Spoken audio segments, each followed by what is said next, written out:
Well, the push for Australia to lift the ban on nuclear energy has ramped up this week, with former federal Treasurer Peter Costello throwing his support behind nuclear to provide a new domestic energy source and to help reduce carbon emissions.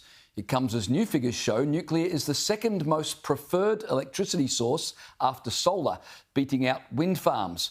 Joining me now is Nuclear for Australia founder Will Shackel. Will, this endorsement by Peter Costello really just adds more pressure on the government, doesn't it?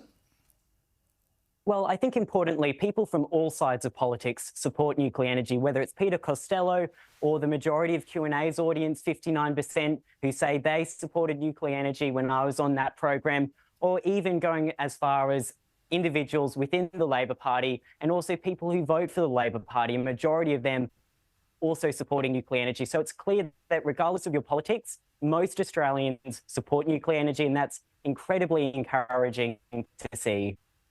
We'll look at some figures in just a moment, but do you think there's going to be a change in government policy? I mean, obviously the tide is turning. Is it turning enough that in this term or going into the next election you think Labor would change their minds on this issue, or are they set in stone against it?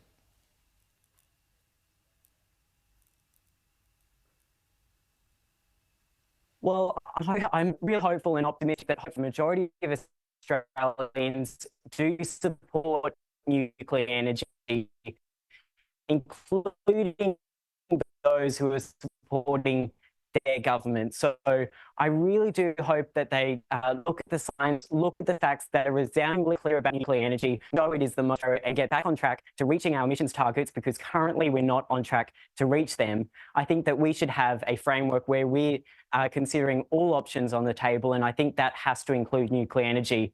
At the moment, unfortunately, our politicians are ignoring the will of the people. They're ignoring the science, ignoring the global evidence of nuclear being an effective pathway to net zero. But if they're going to open their minds up to all of those facts and to all of that evidence, I hope that they'll therefore change their mind and make their first priority to lift the ban on nuclear energy. Well, I mentioned in the opening that there's new figures from Radiant Energy. They did a survey of people across 20 countries. I'll show you a graph of the results. And as you'll see on this graph, nuclear has strong support. That's nuclear in the pink. Solar is in the yellow. Now, that's the favourite source for people. But it shows that there's not much opposition to nuclear, certainly not as much as was once thought. Let me give you another graph here. And that shows that more people support using nuclear rather than opposing it. In Australia alone, 41% support using nuclear compared to 36% against. So, as you said earlier, it definitely shows people's attitudes are starting to turn. They're starting to realise it is a cheap form of energy and it's not as dangerous as they've been made out to believe. Do you remember, Will, when Adam Bandt talked about nuclear submarines would be a Chernobyl just off the coast of Australia. And so you can imagine people getting fearful of nuclear reactors in this country. But people are starting to dismiss that sort of fear-mongering, aren't they? They certainly are. And I think one of the most important and telling statistics within that survey was the fact that when people were asked if Australia was to focus on one energy source, which one they should focus on, 23% said nuclear, whilst only 15% said wind, which technically means that wind is less popular than nuclear energy, which I think is really incredible statistic. From my point of view, we should be embracing all clean energy options in order for us to get to net zero, and importantly, to make sure that we keep electricity bills down and energy reliable at the same time. But Australians are certainly not buying into the